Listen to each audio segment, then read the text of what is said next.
Voilà, j'espère que vous allez bien. Aujourd'hui on se retrouve dans une nouvelle vidéo YouTube. Dans cette vidéo on va voir la différence entre un vêtement cher et pas cher, voir si ça vaut la peine de peut-être acheter plus cher pour de la meilleure qualité ou au final quelque chose de moins cher va très bien aussi. N'hésite pas à t'abonner à mon Instagram, je mets le lien en description et n'oublie pas aussi à t'abonner à ma chaîne YouTube pour pas manquer les prochaines vidéos. Donc voilà, j'ai sorti déjà les vêtements pour vous montrer comment ça se présente en sortant du paquet. Ça c'est celui à 15 € et celui-ci c'est celui à 75 €. On peut déjà voir une légère différence, ou plutôt une différence quand même flagrante au niveau des couleurs. Celle-ci elle est quand même un petit peu plus terne, un petit peu plus triste, et celle-ci alors vraiment elle pète, hein. C'est exactement comme sur la photo et je vous le prends un peu des couleurs. Donc c'est vrai que et je m'attendais pas à ça, mais elle est vraiment pétillante.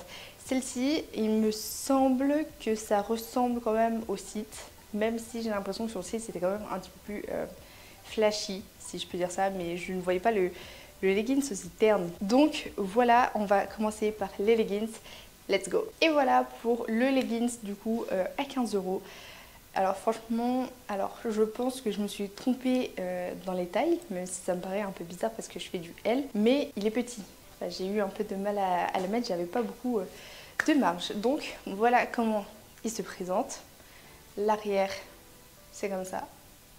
Je ne sais pas pourquoi, j'ai un pli ici au niveau du dos et je sais pas pourquoi ça se détend, ça ne colle pas à ma peau. Ensuite je trouve que, alors je sais pas si c'est une erreur de fabrication, peut-être que vous le verrez pas à la caméra, mais quand je me regarde dans le miroir, le niveau du fessier, tout ça, c'est extrêmement petit.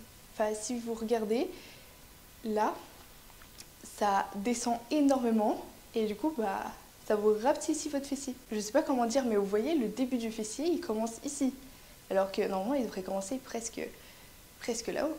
Et là il commence un petit peu plus bas, donc en fait ça vous le rapetissit entre guillemets. Ensuite il est pas très agréable, je pense parce que justement je l'ai pris trop petit, mais il me sert au niveau des cuisses, tout ici, enfin à l'intérieur bien évidemment, et sur l'extérieur. Sinon après il est dans l'ensemble, il est plutôt pas mal, il n'y a pas des coutures partout, c'est agréable. La ceinture, c'est du tissu mais très élastique, aussi épaisse, donc c'est vrai que ça fait quand même une jolie silhouette. Et après je ne sais pas si c'est voulu, après je sais pas si c'est la forme du leggings, mais juste regardez, il ne va pas jusqu'en bas. Oui, bien évidemment, je ne suis pas souple, je le sais, mais il ne va pas jusqu'en bas. J'ai ça de cheville qui dépasse, donc je ne sais pas si c'est fait exprès, si c'est la coupe. Dans l'ensemble, il est pas mal. Maintenant, on va comparer avec l'autre. Et voilà, du coup, pour celui à 75 €. Alors franchement, déjà, pour le mettre, on voit que la qualité, elle change énormément parce que ici, tout le leggings est élastique, il est d'une matière différente que l'autre, une matière qui est plus élastique, la même matière que les ceintures, donc c'est vrai que c'est plus agréable et plus doux aussi à mettre. C'est la première fois que je teste cette marque, j'avais jamais testé même en dehors des vidéos. Ensuite, la ceinture, elle est énorme, énorme, énorme, énorme, énorme. Donc celle-ci, je pense qu'il faut bien évidemment la retrousser. Ouais, sinon c'est trop gros, ça vient... Regardez où ça vient. Non, c'est trop.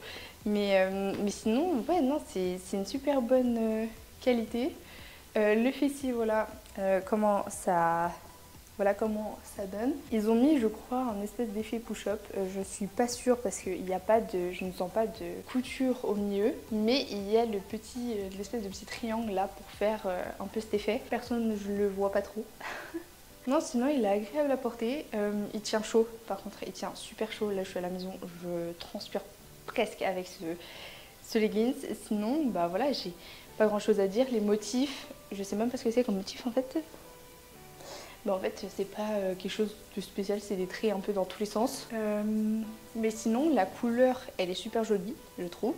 Il n'y a pas du tout de couture à part dans les jambes, donc ça c'est aussi agréable, donc on a l'impression de rien porter. Sinon j'ai pas grand chose d'autre à dire, hein. Après il faudrait aussi pouvoir les tester à la salle, savoir le confort, comment c'est quand on se baisse, quand on prend des haltères, etc. De pouvoir comparer les deux à la salle. Ensuite on a le short des mêmes marques, celui à 15 €.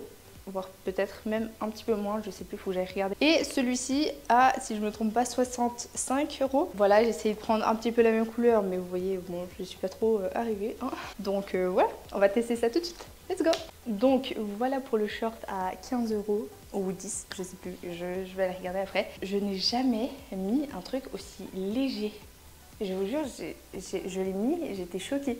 Il est pas lourd, il est hyper léger, hyper agréable, il est doux, il est stretch. Franchement, étonné. Hein. Donc voilà comment il se présente de derrière. C'est comme ça. Ils ont mis du coup l'effet push-up ici. Franchement, il est bien fait parce que des fois, quand on commande sur leur site, l'effet il est là, mais je pense qu'il s'est mal fait à la création. Et du coup, bah, ça gâche un peu tout parce que ça fait pas l'effet rendu, en fait, ça fait juste plat avec un trait au milieu. Donc là, il est très bien réalisé. Et surtout que vraiment, je vous le redis encore, je suis choquée comment il est léger. Non, vraiment, je suis époustouflée. Donc là, j'ai pas vraiment grand chose à dire à part que vraiment, la matière, bah, elle est assez élastique, donc ça doit être agréable quand on fait des exercices. Je viens de voir, faut peut-être pas trop tirer parce que ça détend le tissu, puis après ça vous fait des marques. Il doit être très agréable à porter même à la salle pour faire des exercices. Dans le dos, je sais pas si c'est vraiment fait exprès ou pas, mais en fait là, je sais pas si vous voyez, ça descend un petit peu en V. Je trouve ça très joli, très sympathique. J'ai absolument rien à dire, je suis même choquée de la qualité que c'est pour un vêtement à 10-15 €. Maintenant, on va tester et voir si ça vaut la peine d'acheter un autre short à 65 €. Et voilà pour du coup l'autre short. Celui-là, il est plus long, l'autre il était court de base, sauf que moi j'aime bien les remonter. Alors c'est vrai que celui-ci, il me serre un peu au niveau des cuisses et j'ai pris exactement la même taille que l'autre, donc du L. Tous mes vêtements sont en L. Donc apparemment celui-là il taille un petit peu plus petit. Ah, il serre quand même au niveau des cuisses, c'est pas super agréable. La ceinture, toujours aussi grosse. Toujours aussi grosse, toujours aussi galbante. Celui-ci, je crois pas qu'il ait un effet push-up, je crois que c'est comme le training. Il y a un début ici, mais il n'y a pas le trait. Donc voilà, je sais pas. Je sais pas si vous voyez, mais le début, il commence hyper bas. Il commence presque au milieu, alors que normalement, il est censé commencer en haut si on veut quand même un beau rendu. Et là, sur le short et sur le training, il commence un petit peu plus bas. Donc je sais pas si c'est fait exprès ou pas, mais je vois pas trop l'utilité, c'est un petit peu peut-être dommage. Ou alors peut-être que c'est une espèce d'extension pour celles qui font du L de cuisse et qui ont un plus gros fessier. Peut-être que c'est un truc pour pas les serrer puis que ça soit plus extensible, je sais pas. C'est possible d'ailleurs. Sinon, la matière c'est la même que le training. Elle est agréable, elle est assez élastique aussi. Pourtant, ça me sert quand même, mais elle est élastique. Ensuite, voilà, j'ai pas grand chose à dire, il est bien, en soi il est bien. Pour un petit peu faire la conclusion de cette vidéo, je pense que les deux sont de bonne qualité. Bien évidemment, je pense quand même que les vêtements plus chers, donc à 65 € comme dans cette vidéo, sont quand même de meilleure qualité, tiendront même peut-être plus longtemps sur le long terme. Je trouve qu'il n'est pas nécessaire de mettre autant pour des vêtements de sport. Je pense que comme là je l'ai présenté à 20 €, quelque chose comme ça, même allez 30 €, vous avez quelque chose quand même qui est de bonne qualité, qui tient, qui est bien, qui n'est pas cartonneux comme vous allez à la salle, qui ne va pas se déchirer, qui n'est pas transparent ou quoi. Après il faut voir les marques aussi bien évidemment. Par exemple une marque que j'avais testée dans une autre vidéo, je l'avais payé 30 € le training et 30 € le short, mais je trouvais que ça valait pas vraiment la peine, par exemple parce que lui il était de bonne qualité, mais sur le long terme, il tenait pas et surtout qu'il était transparent. Donc ça dépendrait un peu des marques, je trouve, mais il y a quand même des bonnes marques. Pour 30 €, vous pouvez trouver quelque chose qui est assez bien, assez correct pour aller à la salle. Donc voilà, je vais finir là-dessus. Dites-moi en commentaire si vous avez aimé le concept de cette vidéo. N'hésitez pas à vous abonner à mon Instagram, je mets les liens en description, à vous abonner à ma chaîne YouTube pour ne pas manquer les prochaines vidéos. Et sur ce, je vous dis à bientôt!